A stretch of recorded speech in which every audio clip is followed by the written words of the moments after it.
Hello guys, welcome once again. स्वागत है आपका एक और नई वीडियो में। होपफुली आप सब बढ़िया होंगे। तो पिछले कुछ दिनों में मुझे काफ़ी ज़्यादा एक टॉपिक के लिए डिमांड आ रही है कि स्किल्ड वर्कर वीज़ा में जो हेल्थ केयर वीज़ा है उसमें क्या करियर में डिपेंडेंट अलाउ हो चुके हैं। काफ़ी लोग कमेंट कर रहे हैं कि डिपेंडेंट अलाउ हो गए हैं, प्लीज़ इस पर एक वीडियो बना दो। तो आज की वीडियो का टॉपिक यही रहने वाला है कि क्या केयर वीज़ा पे डिपेंडेंट अलाउ हो चुके हैं कि नहीं हुए हैं, क्या होने वाले हैं, कोई चेंजेस होने वाला है। एंड पे यूके में विद इन यूके लोग वीज़ा कैटेगरीज पे होते हैं जिन्होंने कंपनीज चेंज करनी है एंड पर्टिकुलरली जो कि स्किल्ड वर्कर वीज़ा पे है एंड वो केयर के वीज़ा में जाना चाहते हैं, क्या वो जा सकते हैं। जो लोग हैं पीएसडब्ल्यू पे तो उनके डिपेंडेंट साथ में जा सकते हैं।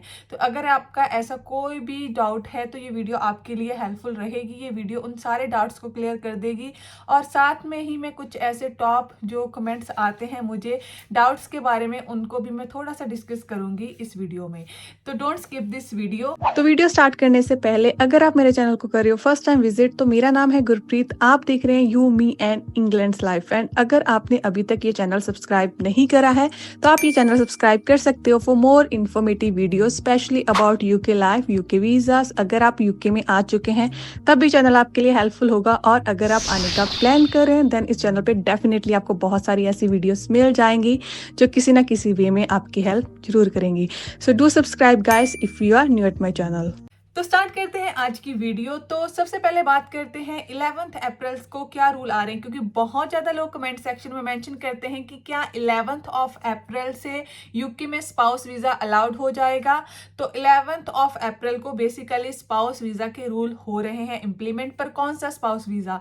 ये स्पाउस वीज़ा उन लोगों के लिए है जो यूके के सिटीजन है ऑलरेडी एंड वो अपने स्पाउस को किसी और कंट्री से यहाँ पे इन्वाइट करना चाहते हैं। तो उनके लिए जो सैलरी थ्रेशोल्ड है वो अब चेंज हो रहा है। उनको जो ज़्यादा सैलरी है अपनी शो करनी पड़ेगी अगर उन्होंने स्पाउस बुलाना है, या फिर ऑलरेडी यूके में यहाँ पे लोग हैं, अगर वो सिटीजन है एंड वो किसी को वीज़ा दिलवा रहे हैं यहाँ पे एज ए स्पाउस, तो ये रूल उनके लिए है।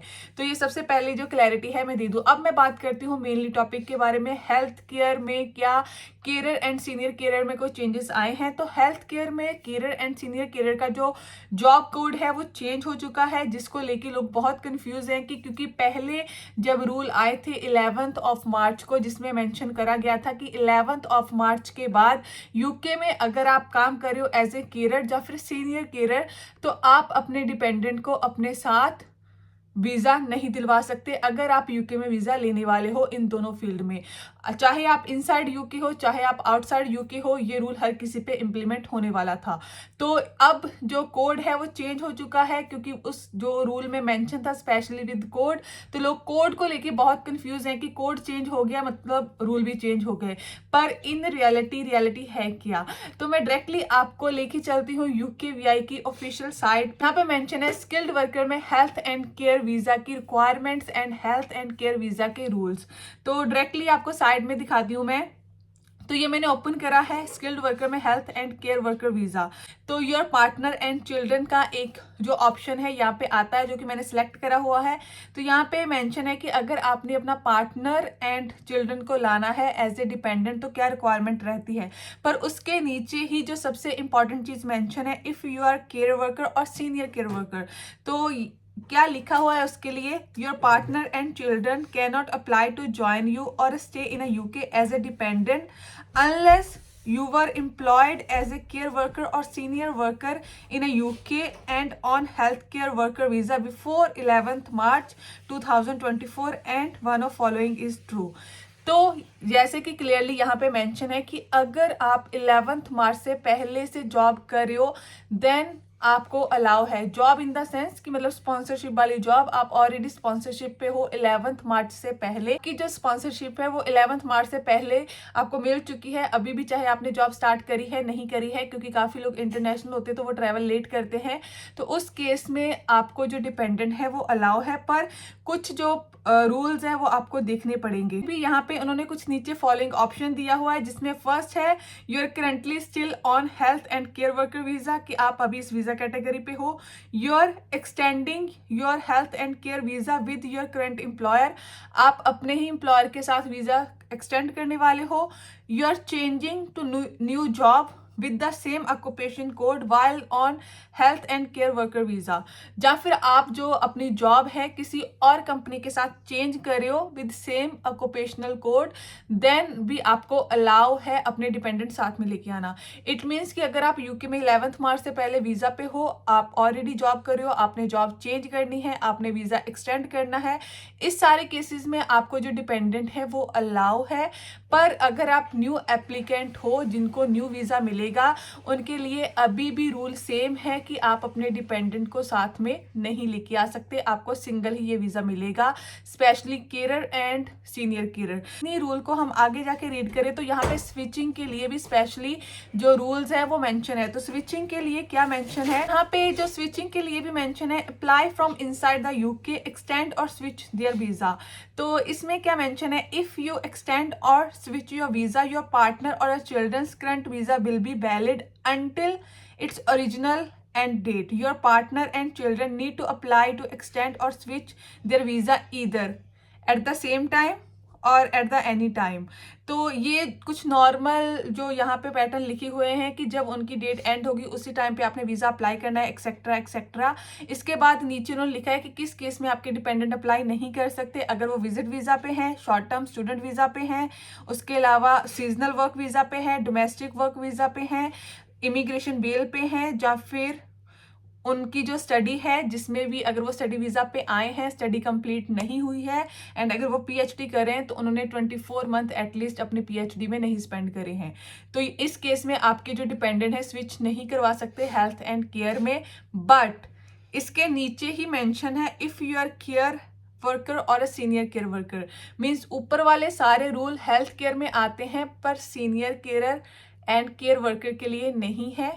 अब care worker and senior care worker के लिए यहाँ पे क्या मेंशन है, your partner and children can not apply to join you or stay as your dependent if you switch health care worker visa from other visa. तो यहाँ पे mention है कि अगर आप यहाँ पे किसी और वीज़ा कैटेगरी पे हो, आप किसी वर्क वीज़ा पे हो, पीएसडब्ल्यू पे हो, आप स्टडी वीज़ा पे हो, तो अगर आपके जो डिपेंडेंट हैं आपके साथ वीज़ा लेते हैं तो उन्हें अलाउ नहीं है, वो अप्लाई नहीं कर सकते अगर आप केयर हो या फिर senior care worker as a visa लेने वाले हो। सेम ही है, अगर आप इनसाइड यूके हो चाहे आप आउटसाइड यूके हो, आप एक्सटेंड करवा सकते हो अपना वीज़ा, आप यहाँ पे अपने जो कंपनी है उसे चेंज करवा सकते हो, पर आप नया वीज़ा नहीं ले सकते, चाहे आप किस भी ईयर में आए हो यूके में, चाहे आप किसी भी वीज़ा कैटेगरी पे हो। तो ऐसा कोई भी रूल नहीं आया है, ये ऑफिशियल साइट है, इस पे सेम ही चीज़ें मेंशन है जो पहले थी। जो सारी की सारी बातें हैं वो जस्ट रूमर्स हैं, ऐसे रूमर्स को ट्रस्ट मत करना, ना ही ऐसे किसी को मनी पे करना कि अगर कोई आपको बोल रहा है कि वो आपको as a care with dependent UK भेज देगा या फिर एज ए केयर यूके में ही आपका वीज़ा स्विच करवा देगा विद डिपेंडेंट, तो ये पॉसिबल ही नहीं है। यूके वीआई की ऑफिशियल साइट पे ये मेंशन है कि ये जो वीज़ा है वो 11 मार्च से टोटली बंद हो चुका है फॉर डिपेंडेंट। आप अपने डिपेंडेंट्स को यहाँ पे यूके में स्विच नहीं कर सकते, ना ही लेके आ सकते हैं। पर इसके अलावा हेल्थ एंड केयर की बाकी जितनी भी सारी फील्ड्स हैं उनमें आप अपने डिपेंडेंट साथ में ला सकते हो। जो भी occupational code skilled worker visa में हेल्थ केयर के लिए एलिजिबल हो जाते हैं, क्योंकि हेल्थ केयर सिर्फ केयर की फील्ड नहीं है। हेल्थ केयर में जितनी भी हेल्थ से रिलेटेड जॉब्स होती हैं, नर्स से लेके डॉक्टर तक, हर जो जॉब है वो उसे हेल्थ केयर जॉब का ही पार्ट बोला जाता है या फिर, तो उनमें और जितनी सारी जॉब्स हैं उन सब में आप एलिजिबल हो। पर अगर बात करें आप केयर बन के आने की या फिर सीनियर केयर एज ए यहाँ पे यूके में आने की, यहाँ पे वीज़ा लेने की, तो वो पॉसिबल नहीं है। अब मैं बात करूँगी कुछ टॉप कमेंट्स की जो लोग बहुत ज़्यादा मुझसे पुट करते हैं। किसी ने एक कमेंट करा था कि उन्हें मिली थी आईटी की स्पॉन्सरशिप, आईटी की स्पॉन्सरशिप वीज़ा पे वो यूके में मूव करे, पर यूके में आके उन्हें काम नहीं मिला, तो वो विद डिपेंडेंट है। अब वो प्लान करें अपना वीज़ा स्विच करने का हेल्थ केयर में एज ए केयर या फिर सीनियर केयर वर्कर, क्या उनके डिपेंडेंट अलाउ होंगे, क्योंकि वो ऑलरेडी स्किल्ड वर्कर वीज़ा पे हैं यहाँ पे। तो आंसर इज नो। अगर आप यूके में स्किल्ड वर्कर वीज़ा पे हो, इसका मतलब ये नहीं है कि अगर आप स्किल्ड वर्कर वीज़ा में हेल्थ केयर में जाओगे तो आपको डिपेंडेंट अलाउ हो जाएंगे, क्योंकि हेल्थ केयर में आप एज ए न्यू एप्लीकेंट जा रहे हो तो आपको डिपेंडेंट अलाउ नहीं है। जैसे कि पीछे रूल में भी मेंशन था कि किसी भी वर्क वीज़ा से भी अगर आप स्विच करते हो हेल्थ केयर में, देन आपके डिपेंडेंट अलाउ नहीं होंगे। अगर आप यहाँ पे ऑलरेडी केयर की फील्ड में आए हो, केयर की कंपनी में आए हो, देन आप स्विच करते हो किसी और कंपनी में क्योंकि आपकी कंपनी आपको जॉब नहीं दे रही, उस सिनेरियो में आपको जो वीज़ा है वो मिल जाएगा आपके डिपेंडेंट का। पर अगर आप किसी और फील्ड में स्पॉन्सरशिप लेके आ रहे हो और यहाँ पे आके आप प्लान कर रहे हो कि आप केयर में चले जाओगे, उसमें आपको काम मिल रहा है या मिल जाएगा वट, पर उस केस में आपके डिपेंडेंट आपके साथ मूव नहीं कर पाएंगे, आपको एज ए सिंगल पर्सन ही ये वीज़ा लेना पड़ेगा। तो इसके बाद इसके साथ मिलता सिमिलर ही एक कमेंट मुझे आया है कि उनकी जो कंपनी है वो जॉब नहीं दे रही, वो किसी और कंपनी में जाने का सोच रहे हैं। तो इसका आंसर मैंने ऑलरेडी प्रोवाइड कर दिया है कि ऑफ कोर्स आप किसी और कंपनी में स्विच कर सकते हो केयर में। और इसके अलावा एक क्वेश्चन बहुत कॉमनली पुट करा जाता है मुझसे कि क्या हम हेल्थ केयर में आके किसी और फील्ड में जा सकते हैं तब हमारे डिपेंडेंट अलाउ है? तो आंसर इज यस। सिर्फ केयर एंड सीनियर केयर के डिपेंडेंट बंद हुए हैं, उसके अलावा सारी जो स्किल्ड वर्कर फील्ड्स हैं उनमें डिपेंडेंट अलाउ हैं। तो अगर आप इन दोनों फील्ड में आए हैं, आप किसी और फील्ड में जॉब करने में इंटरेस्टेड हैं, जब आपको किसी और फील्ड में स्पॉन्सरशिप मिल रही है, देन आपके डिपेंडेंट आपके साथ ऑफकोर्स स्विच कर सकते हैं, उस केस में आपको कोई प्रॉब्लम नहीं होगी। But in case after that switching अगर आप फिर से सोचोगे कि वापस आए केयर वर्कर में, देन वो पॉसिबल नहीं होगा, देन क्योंकि फिर आपका नया वीज़ा अप्लाई होगा। तो वन टाइम आप ऑफकोर्स हेल्थ केयर की फील्ड छोड़ के किसी और फील्ड में जा सकते हो, पर उसके बाद वापस फिर हेल्थ केयर में विद डिपेंडेंट स्विच नहीं कर सकते। इसके अलावा बहुत लोग पुट करते हैं क्वेश्चन कि मेरा वीज़ा 2023 में आया था, मेरा वीज़ा 2022 में आया था, मैं उस टाइम से हेल्थ केयर पे हूँ, क्या मैं डिपेंडेंट ला सकती हूँ? तो इसका आंसर सिंपली येस है। अगर आपका वीज़ा 11 मार्च 2024 से पहले अप्लाई हो चुका है, आपको मिल चुका है, आप यहाँ पे जॉब कर रहे हो 1 मंथ से, 6 मंथ से, 2 मंथ से, 2 दिन से, आपको ऑफकोर्स आपके डिपेंडेंट अलाउ है। 11 मार्च से पहले जितने भी लोगों का वीज़ा मिल चुका है, उन्हें जिनका वीज़ा अप्लाई हो चुका है, उन सबको डिपेंडेंट अलाउ है। आप पहले वाले रूल के अंडर आते हो, आप अपने डिपेंडेंट को कभी भी बुला सकते हो, आज भी बुला सकते हो, आज के 6 मंथ बाद भी बुला सकते हो, 1 ईयर बाद भी बुला सकते हो।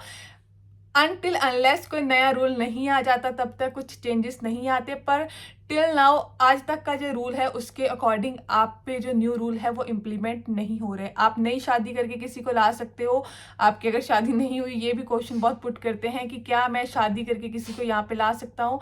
ऑफकोर्स आप ला सकते हो अपने डिपेंडेंट को अपनी बैक कंट्री से, यहाँ पे उसका कोई भी इशू नहीं आएगा। तो गाइस ये किसी वीडियो थी कंफ्यूजन जो यहाँ पे लोगों को हो रही है उसे क्लियर करने के लिए, क्योंकि बहुत कमेंट आते हैं। क्योंकि हर वीडियो में मैं बोलती हूँ कि अगर आप किसी टॉपिक के बारे में वीडियो चाहते हो तो मुझे कमेंट सेक्शन में मेंशन कर देना। तो ये मोस्ट डिमांडिंग टॉपिक था, तो अगेन मैं यही बोल रही हूँ कि अगर आपका कोई डाउट है तो नीचे कमेंट सेक्शन में मेंशन कर सकते हो। अगर आप किसी स्पेसिफिक टॉपिक के बारे में वीडियो देखना चाहते हो तो उसे भी नीचे कमेंट सेक्शन में मेंशन कर सकते हो। उसके अलावा आप मुझे अदर सोशल मीडिया प्लेटफॉर्म पे तो ऑफकोर्स फॉलो कर सकते हो, जिनका जो लिंक है नीचे डिस्क्रिप्शन में मैंने लिंक का एक लिंक दिया हुआ है, जिसके सिंगल क्लिक पे आपको मेरे सारे के सारे सोशल मीडिया प्लेटफॉर्म्स मिल जाएंगे। उसके अलावा आप मेरा सेकंड यूट्यूब चैनल भी सब्सक्राइब कर सकते हो।